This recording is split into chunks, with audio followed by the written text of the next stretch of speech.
तीन काले कानून लाने और एमएसपी की गारंटी से कतराने का जो मसला है, इससे पहले भी मोदी सरकार ने जो खेल किया था उसको समझना बहुत जरूरी है।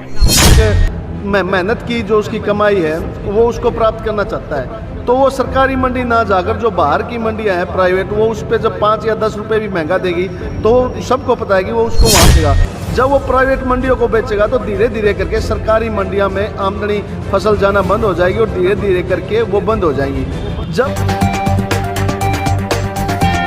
मैं हूं भूपेंद्र रावत और आज हम टिकरी बॉर्डर पर जो किसान आंदोलन का धरना चल रहा है 26 नवंबर 2020 से, उसमें आज हम लोग बैठे हुए हैं और मैं आज आपसे बात करने के लिए मेरे साथ तमाम साथी हम बात करेंगे। ये अचानक में तीन काले कानून लाने और एमएसपी की गारंटी से कतराने का जो मसला है, इससे पहले भी मोदी सरकार ने जो खेल किया था उसको समझना बहुत जरूरी है। मैं आपको बताना चाहता हूं दोस्तों कि हमारे देश में भूमि अधिग्रहण को लेकर उचित मुआवजा पारदर्शी तरीके से भूमि अधिग्रहण के लिए जो 2013 में जो कानून अस्तित्व में आया था, 1 जनवरी 2014 से वो लागू था और उस कानून की 5 बड़ी खूबसूरतियां थी। एक 70 से 80% किसानों की इच्छा के बगैर, उनकी लिखित सहमति के बगैर उनकी जमीन का अधिग्रहण नहीं हो सकता। 2, देश में खाद्यान्न संकट पैदा न हो, इसलिए बहुफसली खेती और सिंचित भूमि के अधिग्रहण पर रोक। और 3, जब जमीन का अधिग्रहण होता है तो किसान भूमिहीन रहते हैं, उनके पुनर्वास की गारंटी। और 4, जो वहां पर व्यापार उद्योग लगने से जो पर्यावरण पर दुष्प्रभाव पड़ना था उसके निदान का व्यवस्था। और 5, जमीन अगर 5 साल से ज्यादा अवधि पहले अधिग्रहण की गई हो तो किसानों को आर्थिक नुकसान इसलिए होता था क्योंकि जमीन की कीमत तो बढ़ती रहती है, इसलिए 5 साल के अंदर अंदर अधिग्रहण की गई जमीन पर कब्जा लेकर के भौतिक तौर पर उस पर प्रोजेक्ट शुरू करना, और अगर नहीं हो तो जमीन अधिग्रहण की गई किसानों को वापस कर देना।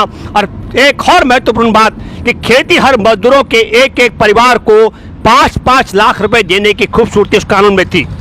और 26 मई 2014 में याद दिलाता हूं, पहली बार नरेंद्र मोदी की सरकार का गठन हुआ था और 29 मई को उनके ग्रामीण विकास मंत्री गोपीनाथ मुंडे, उनसे एक पत्रकार ने पूछा कि 2013 में बने कानून के लिए आपकी सरकार क्या करेगी। गोपीनाथ मुंडे बोले हमारी सरकार इसका तत्काल क्रियान्वयन करेगी। और 3 जून को 4 दिन बाद गाड़ी तेज चल रही होती है, ड्राइवर ब्रेक मारता है और गोपीनाथ मुंडे केंद्रीय ग्रामीण विकास मंत्री की जान चली जाती है। ये बात मैं इसलिए कह रहा हूं कि उसके बाद जो ग्रामीण विकास मंत्रालय संभालते हैं गोपीनाथ मुंडे की जगह नितिन गडकरी, तो नितिन गडकरी के तत्काल संभालते ही पहला ऐलान होता है कि ये 70 से 80% किसानों की लिखित सहमति का प्रावधान हमको मंजूर नहीं है, बहुफसली खेती के अधिग्रहण पर लगी रोक हमको मंजूर नहीं है, प्रभावित होने वाले खेती हर मजदूर को 5 लाख रुपए देने का प्रावधान हमको मंजूर नहीं है, और 5 साल में जमीन वापस कर देना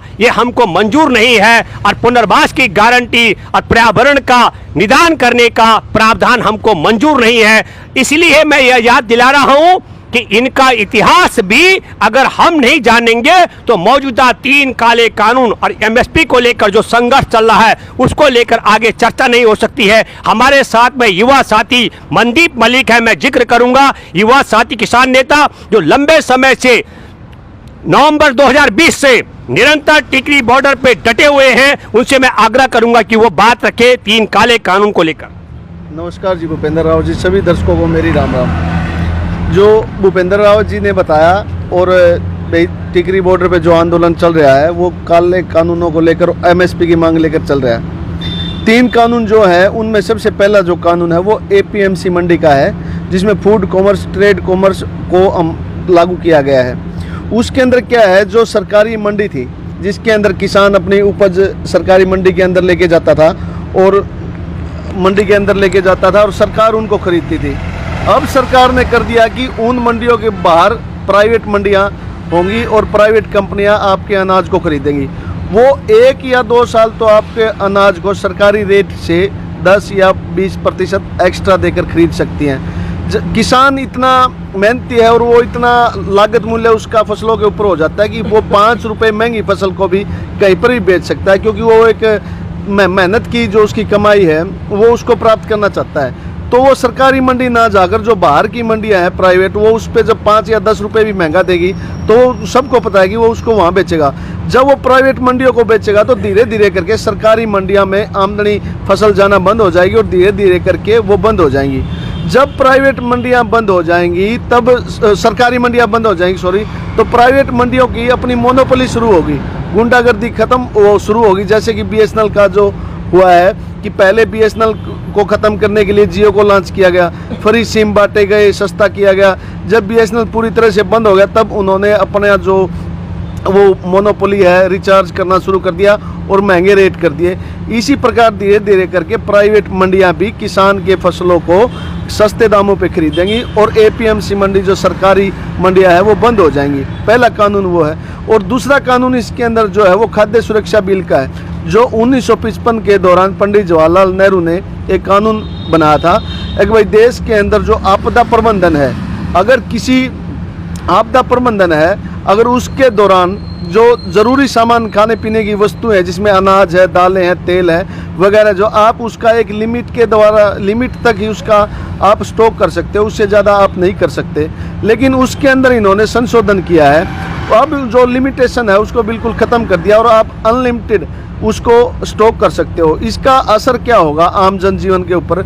मान लिया कि एक मैं शहर का सबसे बड़ा व्यापारी हूँ और मैंने 5000 करोड़ का अनाज इकट्ठा कर लिया हिसार डिस्ट्रिक्ट का, तो धीरे धीरे सारा अनाज जो लोगों का वो मैंने इकट्ठा कर लिया और जिसके पास घर में स्टॉक है, मान लिया किसान ने अपने खाने के लिए इकट्ठा कर लिया, बाकी जो आम जीवन है जिसमें गरीब है, मजदूर है, छोटे दुकानदार है, उनका स्टॉक तो 1 महीने या 2 महीने के बाद ख़त्म हो जाएगा। दोबारा उन्होंने अनाज खरीदने के लिए बाजार की तरफ जाना पड़ेगा। मैंने उसको स्टॉक कर रखा है, मेरे पास अनाज है, डिस्ट्रिक्ट के अंदर किसी और के पास अनाज नहीं है, तो मैं फिर क्या मेरी मनमर्जी के रेट निर्धारित करूंगा और लोगों को मजबूरी वश वो अनाज खरीदना पड़ेगा, जिसके कारण देश के अंदर भूखमरी बढ़ेगी, महंगाई बढ़ेगी और बेरोजगारी बढ़ेगी। तीसरा जो इसके अंदर कानून है वो है कॉन्ट्रैक्ट फार्मिंग का। कॉन्ट्रैक्ट फार्मिंग एक इसके अंदर मैकेनिज्म सेट किया गया है, किसान से उसकी ज़मीनों को छीनने का एक जो जाल बुना गया है, वो जाल इसलिए बुना गया है कि आप देखिए जब से बीजेपी सरकार सत्ता में आई है अचानक फसलों के भाव डाउन होने शुरू हो गए और उन्होंने ये कहना शुरू कर दिया किसानों को कि हमारा जो अनाज है देश का उसके अंदर क्वालिटी नहीं है और दूसरे देश उसको खरीद नहीं रहे। इस किसान ज़्यादा जागरूक नहीं है और वो अपने जो घटती हुई फसलें हैं और जो डाउन भाव होते हैं तो वो उसको भगवान का अपना नसीब समझता है और भगवान की कृपा समझता है। अगर वो दोष भगवान की बजाय सरकारों को देने लग जाए तो किसी भी सरकार को इतनी आसानी से उसके खिलाफ कानून बनाने की हिम्मत भी नहीं पड़ेगी बनाने की। दूसरी बात जो है इसके अंदर कॉन्ट्रैक्ट फार्मिंग, उन्होंने कहा कि भाई बड़ी कंपनियां आएंगी और किसानों के साथ कॉन्ट्रैक्ट फार्मिंग करेगी। मान लिया भाई कॉन्ट्रैक्ट फार्मिंग भारत के अंदर असंभव है, क्योंकि मान लिया बहुत सारा क्षेत्र ऐसा है जिसके अंदर पानी की व्यवस्था नहीं है। अंबानी, अडानी, रतन टाटा या जो भी कंपनियां कॉन्ट्रैक्ट करेंगी, फसल है वो बिना पानी के तो हो नहीं सकती, उसके लिए नहरों में पानी चाहिएगा। जब सरकार ही पानी नहीं लेके आ सकती तो बड़ी कंपनियां पानी कैसे लेके आएंगी? नीचे का जो पानी है वो खराब है, वो चरचरा, वो लगा लो उसको खारा है, नमकीन है, वो फसलों के लिए उचित नहीं है। अंबानी उसको मीठा नहीं कर सकता। तो ये संभव है कि जो उनकी कंडीशन है, बड़े जो फर्म है जो किसान के साथ कॉन्टैक्ट करेंगी, उसके अंदर कहा गया कि मान लिया भाई किसी कंपनी ने 100 क्विंटल गेहूँ चाहिए किसान से और किसान 100 क्विंटल गेहूँ पैदा ना करके 90 क्विंटल या 95 क्विंटल कर दिया, तो कंपनी कहेगी कि भाई जो 5 क्विंटल गेहूँ की वजह से मेरे को इतने 1000 करोड़ का नुकसान हो गया, तो वो उसके ऊपर क्लेम करेगी। और इसमें कह दिया कि किसान जो है वो कंपनी के खिलाफ कोर्ट में नहीं जा सकता। वो कोर्ट का, हाई कोर्ट, सुप्रीम कोर्ट का उसके अंदर कोई प्रावधान नहीं है। एक डिस्ट्रिक्ट लेवल से भी नीचे तहसीलदार या एसडीएम से नीचे का बंदा उस मामले को सुलझा सकता है। और हमारे देश का जो कानून व्यवस्था संविधान है वो पता है कि एक एसडीएम अंबानी जैसे के खिलाफ क्या कार्रवाई सुनाएगा? वो तो गांव के किसी सरपंच को भी जेल नहीं करवा सकता। अंबानी तो बहुत बड़ी चीज़ है। तो ये इस तरह के जो कानून बनाए गए हैं वो किसानों से। दूसरा इसके अंदर जो चौथा, वो 3 तो कानून है जो बैंकों का निजीकरण किया है, वो इसी साजिश के तहत किया गया कि किसानों ने जो केसीसी कार्ड बनवा रखे हैं, लगभग 80% किसानों ने केसीसी कार्ड बनवा रखे हैं और उन केसीसी कार्डों के जो टूटते हुए भाव हैं फसलों के, उसकी वजह से वो केसीसी की जो किस्तें हैं वो समय पर नहीं भर पाएंगे और वो फ्रॉड हो जाएंगे। फ्रॉड होने के बाद जो है सरकारें उसके द्वारा उसकी ज़मीन को नीलाम करने की कोशिश करेगी और पूंजीपति लोग उनको आसानी से खरीद पाएंगे। इसलिए जो बैंकों का है वो निजीकरण किया गया है। जो ये तीनों कानून है ये पूरी तरह किसानों को बर्बाद करने के लिए और उनकी कब्रों को खोदने के लिए लागू किए गए हैं। जो चौथा ये अलग से है जो एमएसपी की मांग है। एमएसपी की जो मांग है वो इसलिए है, धरती के ऊपर कोई भी चीज़ व्यापारीकरण में और बाजारीकरण में बिना एमएसपी के नहीं मिलती। किसान खेती बाड़ी के ऊपर हर प्रोडक्ट जो भी खरीदता है, चाहे खाद है, स्प्रे है, दवाई है या डीजल है, पेट्रोल है, सभी के ऊपर एमएसपी लागू होती है। एमएसपी के द्वारा तैयार किए गए, एमएसपी के प्रोडक्टों के द्वारा तैयार किए गए फसलों का एमएसपी ना मिले, ये तो एक अचंभे की बात है। उसको फसलों के भाव की सिक्योरिटी ही नहीं है, तो कोई किसान बेचारा कितना फसल उत्पादन करे, मार्केट में किस भाव बिकेगा, ये एक हमेशा उसका दिमाग के अंदर और दिलों के अंदर एक संयम बना रहता है, जिसके किसान डरता है खेतीबाड़ी करते हुए। एमएसपी लागू बहुत ज़रूरी है। एमएसपी लागू होने से क्या है, सिक्योरिटी आएगी। अब किसानों ने कह दिया भाई एमएसपी दे नहीं सकते, फसलें महंगी हो जाएंगी, आम आदमी है वो अनाज को खरीद नहीं पाएगा, इसलिए हम एमएसपी नहीं दे रहे। एक बात है भाई, एमएसपी जब आदमी किसान एमएसपी दो, मान लो मार्केट में टमाटर की फसल है, आपने देखा भी होगा, ऐसे सैकड़ों उदाहरण हैं कि 2 रुपये किलो का टमाटर मार्केट में आढ़ती उससे खरीदता नहीं, जबकि 1 एकड़ में टमाटर के ऊपर खर्चा लगभग 1 किलो के ऊपर अगर देखा जाए तो 5 रुपये से कम नहीं होता।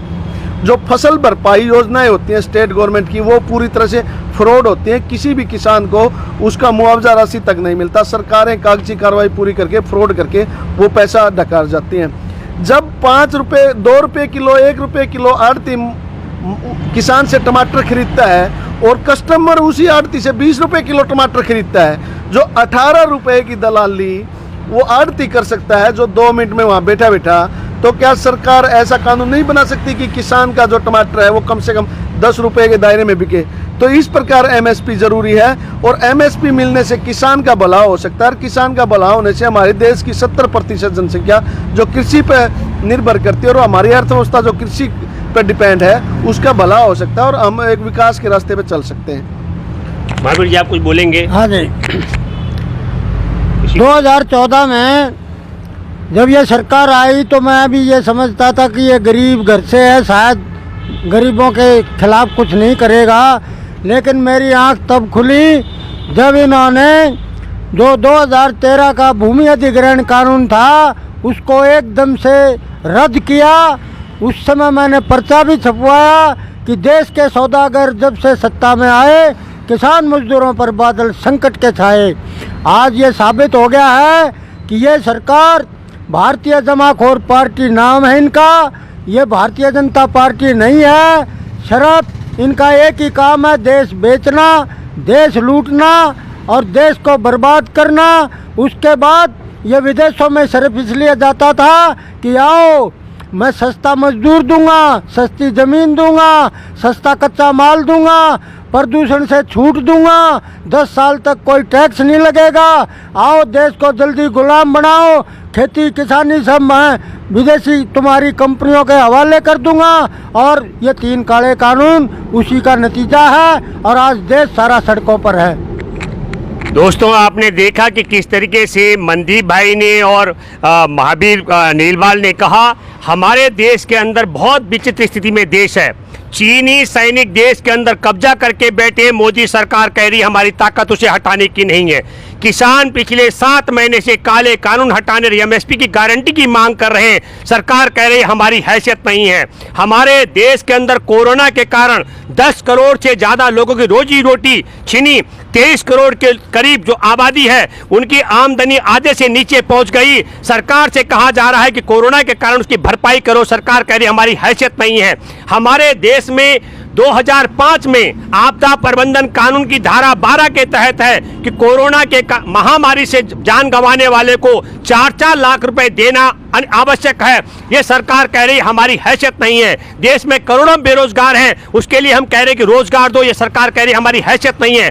हमारे देश में पेट्रोल और डीजल पर 30-35 रुपए प्रति लीटर की वसूली कर रही है सरकार। हमारा देश कह रहा है कि ये वसूली बंद करो, सरकार कह रहे हैं वसूली बंद नहीं कर सकते हैं। एक एक गैस सिलेंडर पर 400 रुपए से ज्यादा वसूली हो रही है, हम कह रहे हैं माफ करो, सरकार कह रहे हैं हम नहीं कर सकते हैं। हम कह रहे हैं ये 3 काले कानून वापस करो, सरकार कह रहे हैं हम नहीं कर सकते हैं। तो जो सरकार, और दूसरी तरफ मैं आपको कहना चाहता हूं कि 20,706 करोड़ रुपए स्विस बैंक में जमा हो गए, देश के लोग कंगाल हो गए।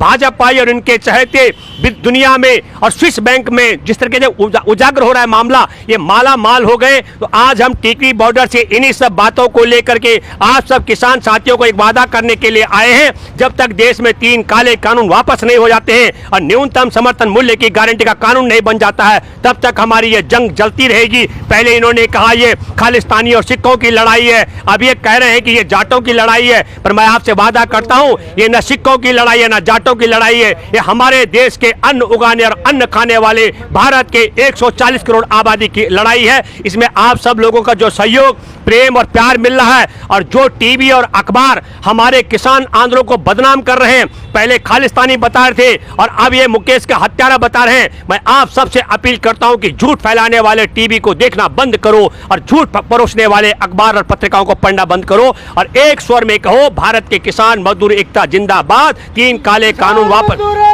जिंदाबाद, किसान मजदूर एकता 3 काले कानून, 3 काले कानून, 3 काले कानून और एमएसपी की गारंटी दो, एमएसपी की